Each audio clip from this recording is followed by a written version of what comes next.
انہوں نے اس کو اٹھایا، سیدھا کر دیا، مگر وہ پھر گر گیا۔ انہوں نے پھر اس کو سیدھا کیا اور پھر الٹا ہو گیا۔ ان لوگوں کو بہت حیرت ہوئی، یہ بات بہت عجیب لگی۔ تب اس بت سے آواز نکلی، یہ ایک ایسے بچے کی پیدائش کی خبر ہے جس کے نور سے مشرق اور مغرب میں زمین کے تمام گوشے منور ہو گئے ہیں۔ بت سے نکلنے والی آواز نے انہیں اور زیادہ حیرت زدہ کر دیا۔ اس کے علاوہ ایک واقعہ یہ پیش آیا جہاں پر آپ صلی اللہ علیہ وسلم کی بعد میں حکومت ہوئی۔ صحابہ کرام نے وہاں پہ وہ فتح کیا اور حضرت ابوبکر صدیق رضی اللہ عنہ کے دور حکومت اور حضرت عمر فاروق رضی اللہ عنہ کے دور حکومت میں فارس یعنی ایران کا پورا علاقہ جو ہے وہ فتح کیا گیا۔ ایران کے شہنشاہ کیسریٰ نوشیروان کے محل ہلنے لگا اور اس میں شگاف پڑ گئے۔ نوشیروان کا یہ محل نہایت مضبوط تھا، بڑے بڑے پتھروں اور چونوں سے تعمیر کیا گیا تھا۔ اس واقعے سے پوری سلطنت میں دہشت پھیل گئی۔ شگاف پڑنے سے خوفناک آواز بھی نکلی تھی۔ محل کے چاروں کنارے ٹوٹ کر نیچے آ گرے تھے۔ آپ صلی اللہ علیہ وسلم کی پیدائش پر ایک واقعہ یہ پیش آیا کہ فارس کے تمام آتش گدوں کی وہ آگ بجھ گئی جس کی وہ پوجا کرتے تھے اور اس کو بجھنے نہیں دیتے تھے، لیکن اس رات میں ایک ہی وقت میں تمام کے تمام آتش گدوں یعنی جو آگ کی جہاں وہ پوجا کرتے تھے وہاں پر وہ آگ جلا کے رکھتے تھے، اس کو بجھتے نہیں دیتے تھے، وہ آنن پانن بجھ گئی۔ آگ کے بجھنے والوں میں آگ کے جو پوجنے والے تھے ان میں رونا پیٹنا مچ گیا۔ اس کو دیکھا کیسریٰ کو یہ تمام اطلاعات ملی تو اس نے ایک کاہن کو بلایا۔ اس نے اپنے محل میں شگاف پڑنے اور آتش گدوں کی آگ بجھنے کا واقعہ اسے سنا کر پوچھا، آخر ایسا کیوں ہو رہا ہے؟ وہ کاہن خود تو جواب نہ دے سکا، تاہم اس نے کہا، ان سوالات کے جوابات میرے ماموں دے سکتے ہیں، اس کا نام ستی ہے۔ نوشیروان نے کہا، ٹھیک ہے، تم جا کر ان سوالات کے جوابات لاؤ۔ وہ گیا، ستی سے ملا، اسے یہ واقعات سنائے۔ اس نے سن کر کہا، ایک ایسا والا نبی ظاہر ہو گئے ہیں جو عرب اور شام پر چھا جائیں گے، اور جو کچھ ہونے والا ہے ہو کر رہے گا۔ اس نے یہ جواب کیسریٰ کو بتایا۔ اس وقت تک کیسریٰ نے دوسرے کاہنوں سے بھی معلومات حاصل کر لی تھیں، چنانچہ یہ سن کر اس نے کہا، تب پھر ابھی وہ وقت آنے میں دیر ہے، یعنی ان کا غلبہ میرے بعد ہوگا۔ پیدائش کے 7ویں دن عبدالمطلب نے آپ صلی اللہ علیہ وسلم کا عقیقہ کیا اور نام محمد رکھا۔ عربوں میں اس سے پہلے یہ نام کسی کا نہیں رکھا گیا تھا۔ قریش کو یہ بات عجیب سا لگا، چنانچہ کچھ لوگوں نے عبدالمطلب سے کہا، اے عبدالمطلب، کیا وجہ ہے تم نے اس بچے کا نام اس کے باپ دادا کے نام پر نہیں رکھا بلکہ محمد رکھا ہے، اور یہ نام نہ تمہارے باپ دادا میں سے کسی کا ہے نہ تمہاری قوم میں سے کسی کا ہے؟ عبدالمطلب نے انہیں جواب دیا، میری تمنا ہے کہ آسمانوں میں اللہ تعالیٰ اس بچے کی تعریف فرمائے اور زمین پر لوگ اس کی تعریف کریں۔ سبحان اللہ۔ محمد کے معنی ہے جس کی بہت زیادہ تعریف کی جائے۔ اسی طرح والدہ کی طرف سے آپ صلی اللہ علیہ وسلم کا نام احمد رکھا گیا۔ احمد نام بھی اس سے پہلے کسی کا نہیں رکھا گیا تھا۔ مطلب یہ ہے کہ ان دونوں ناموں کی اللہ تعالیٰ نے حفاظت کی اور کوئی بھی یہ نام نہ رکھ سکا۔ احمد کا مطلب ہے بہت زیادہ تعریف کرنے والا۔ علامہ سہلی نے کہا ہے، آپ صلی اللہ علیہ وسلم کا جو نام احمد اور محمد رکھا گیا تھا، آپ احمد پہلے ہیں اور محمد بعد میں، یعنی آپ صلی اللہ علیہ وسلم کی تعریف دوسروں نے بعد میں کی۔ اس سے پہلے آپ صلی اللہ علیہ وسلم کی شان یہ ہے کہ آپ صلی اللہ علیہ وسلم کی جو اللہ تعالیٰ نے سب سے زیادہ حمد و ثنا کرنے والے ہیں، آپ صلی اللہ علیہ وسلم کی سب سے زیادہ حمد و ثنا جو ہے کرنے والے ہیں اللہ تعالیٰ کی، ٹھیک ہے، آپ صلی اللہ علیہ وسلم اللہ تعالیٰ کے سب سے زیادہ حمد و ثنا کرنے والے ہیں۔ پرانی کتابوں میں آپ صلی اللہ علیہ وسلم کا نام احمد ذکر کیا گیا ہے۔ اپنی والدہ کے بعد آپ صلی اللہ علیہ وسلم نے سب سے پہلے صوبیہ کا دودھ پیا۔ صوبیہ نبی پاک صلی اللہ علیہ وسلم کے چچا ابو لہب کی باندھی تھیں۔ ان کو ابو لہب نے آپ صلی اللہ علیہ وسلم کی پیدائش کی خوشی میں آزاد کر دیا تھا۔ صوبیہ نے آپ صلی اللہ علیہ وسلم کو چند دن تک دودھ پلایا۔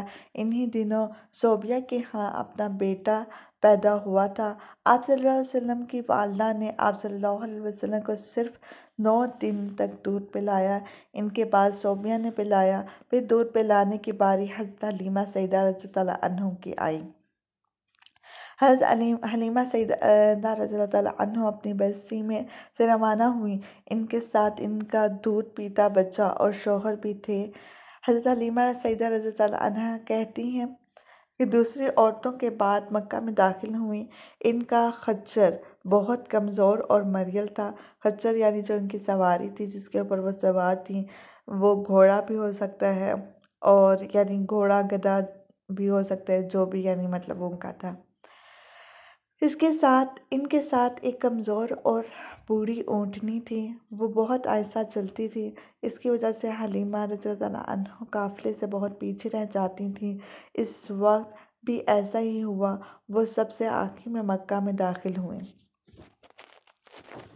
اس زمانے میں عرب کا دستور یہ تھا کہ جب ان کے ہاں کوئی بچہ ہوتا تو وہ دیہات سے آنے والی دائیوں کے حوالے کر دیتے تھے، تاکہ دیہات میں بچے کی نشوونما بہتر ہو اور وہ خالص عربی زبان سیکھ سکے۔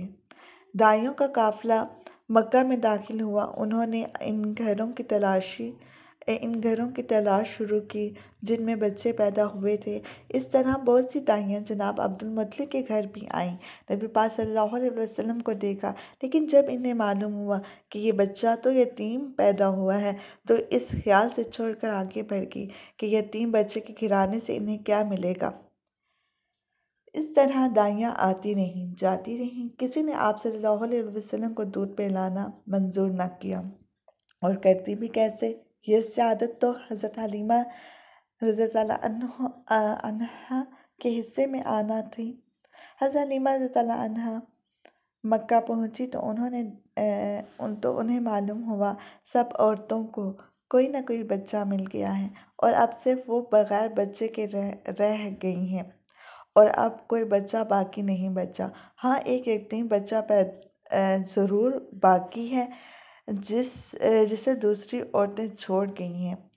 حلیمہ سیدہ رضی اللہ عنہا نے اپنے شوہر عبداللہ ابن حارث سے کہا، خدا کی قسم مجھے یہ بات بہت ناگوار گزر رہی ہے کہ میں بچے کے بغیر جاؤں اور دوسری سب عورتیں بچے لے کر جائیں۔ یہ مجھے طعنہ دیں گے، اس لیے کیوں نہ ہم اسی یتیم بچے کو لے لیں۔ عبداللہ بن حارث بولے، کوئی حرج نہیں، ہو سکتا ہے اللہ اسی بچے کے ذریعے ہمیں خیر و برکت عطا فرما دے۔ چنانچہ حضرت حلیمہ سیدہ رضی اللہ عنہا عبدالمطلب کے گھر گئیں۔ جناب عبدالمطلب اور حضرت آمنہ رضی اللہ عنہا نے انہیں خوش آمدید کہا۔ پھر آمنہ انہیں بچے کے پاس لے آئیں۔ آپ صلی اللہ علیہ وسلم اس وقت ایک اونی چادر میں لپٹے ہوئے تھے۔ وہ چادر سفید رنگ کی تھی۔ آپ صلی اللہ علیہ وسلم کے نیچے ایک سبز رنگ کا ریشمی کپڑا تھا۔ آپ صلی اللہ علیہ وسلم سیدھے لیٹے ہوئے تھے۔ آپ صلی اللہ علیہ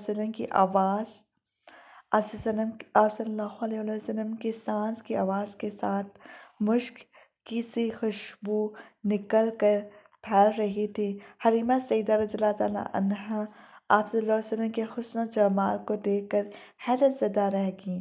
آپ صلی اللہ علیہ وسلم اس وقت سوئے ہوئے تھے۔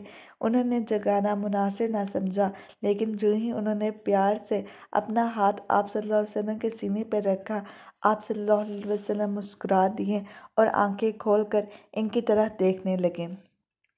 حضرت حلیمہ سیدہ رضی اللہ عنہا فرماتی ہیں، میں نے دیکھا آپ صلی اللہ علیہ وسلم کی آنکھوں سے ایک نور نکلا جو آسمانوں تک پہنچ گیا۔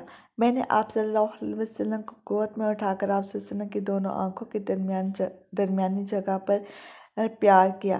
پھر میں نے آپ صلی اللہ علیہ وسلم کی والدہ اور عبد المطلب سے اجازت چاہی، بچے کے لیے قافلے میں آئی۔ میں نے آپ صلی اللہ علیہ وسلم کو دودھ پلانے کے لیے گود میں لٹایا تو آپ صلی اللہ علیہ وسلم دائیں طرف سے دودھ پینے لگے۔ پہلے میں نے بائیں طرف سے دودھ پلانا چاہا، لیکن آپ صلی اللہ علیہ وسلم نے اس طرف سے دودھ نہ پیا۔ دائیں طرف سے آپ صلی اللہ علیہ وسلم فوراً دودھ پینے لگے۔ بعد میں بھی آپ صلی اللہ علیہ وسلم کی یہی عادت رہی۔ آپ صلی اللہ علیہ وسلم صرف دائیں طرف سے دودھ پیتے رہے، بائیں طرف سے میرا بچہ دودھ پیتا رہا۔ پھر قافلہ روانہ ہوا۔ حضرت حلیمہ سیدہ رضی اللہ عنہا فرماتی ہیں، میں اپنے خچر پہ سوار ہوئی، آپ صلی اللہ علیہ وسلم کو ساتھ لے لیا۔ اور جو ہمارا خچر چلا تو اس وقت تیز چلا کہ اس نے پورے قافلے کی سواریوں کو پیچھے چھوڑ دیا۔ پہلے وہ مریل ہونے کی بنا پر سب سے پیچھے رہتا تھا۔ میری خواتین ذاتی حیرانگی سے مخاطب ہوئیں، اے حلیمہ، یہ آج کیا ہو رہا ہے؟ تمہارا خچر اس قدر تیز کیسے چل رہا ہے؟ کیا یہ وہی خچر ہے جس پر تم آئی تھی اور جس کے لیے ایک ایک قدم اٹھانا مشکل تھا؟ جواب میں نے ان سے کہا، بے شک یہ وہی خچر ہے، اللہ کی قسم اس کا معاملہ بہت عجیب ہے۔ پھر یہ لوگ بنو سعد کی بستیوں پہنچ گئے۔ ان دنوں یہ علاقہ خشک اور قحط زدہ تھا۔ حلیمہ سیدہ رضی اللہ عنہا فرماتی ہیں، اس شام جب ہماری بکریاں چر کر واپس آئیں تو ان کے تھن دودھ سے بھرے تھے، جبکہ اس سے پہلے ایسا نہیں تھا۔ ان میں سے دودھ بہت کم اور بہت مشکل سے نکلتا تھا۔ ہم نے اس دن اپنی بکریوں کا دودھ دوہا تو ہمارے سارے برتن بھر گئے، اور ہم نے جان لیا کہ یہ ساری برکت اس بچے کی وجہ سے ہے۔ آس پاس کی عورتوں میں بھی یہ بات پھیل گئی، ان کی بکریاں بدستور کم دودھ دے رہی تھیں۔ غرض ہمارے گھر میں ہر طرف ہر چیز میں برکت نظر آنے لگی۔ دوسرے لوگ تعجب میں رہے۔ اس طرح 2 ماہ گزر گئے۔ 2 ماہ ہی میں آپ صلی اللہ علیہ وسلم چلنے پھرنے لگے۔ سبحان اللہ! آپ صلی اللہ علیہ وسلم 8 ماہ کے ہوئے تو باتیں کرنے لگے۔ سبحان اللہ! کیونکہ عام طور پر اگر ایک بچہ بات کرتا ہے، ایک بچہ چلتا ہے تو وہ 1 سال کی عمر تک یعنی چلنا سٹارٹ کرتا ہے، اور اگر وہ دیکھیں ہم اگر بولنا سٹارٹ کرتا ہے تو وہ تقریباً 8 ماہ یا یعنی 1 سال میں تھوڑا بہت بولتا ہے، تھوڑے بہت الفاظ بول سکتا ہے، مکمل نہیں بول سکتا۔ اور آپ صلی اللہ علیہ وسلم کی باتیں سمجھ میں آتی تھیں۔ 9 ماہ کی عمر میں تو آپ صلی اللہ علیہ وسلم بہت صاف گفتگو کرنے لگے۔ سبحان اللہ! ہم کل جانیں گے کہ آپ صلی اللہ علیہ وسلم کے آگے کیا کچھ واقعات گزرے اور کس طرح سے حضرت حلیمہ رضی اللہ عنہا نے آپ صلی اللہ علیہ وسلم کو جو ہے وہ پالا اور ان کے ساتھ کیا واقعات پیش آئے۔ آگے ہم پھر اور اس کی تفصیل کل پڑھیں گے۔ کل سنتے ہیں کہ آپ صلی اللہ علیہ وسلم کی زندگی کس طرح سے خوبصورت تھی، اور آپ صلی اللہ علیہ وسلم کی زندگی میں کیا ایسے واقعات تھے کہ آپ صلی اللہ علیہ وسلم دوسرے بچوں سے مختلف تھے۔ السلام علیکم ورحمۃ اللہ وبرکاتہ۔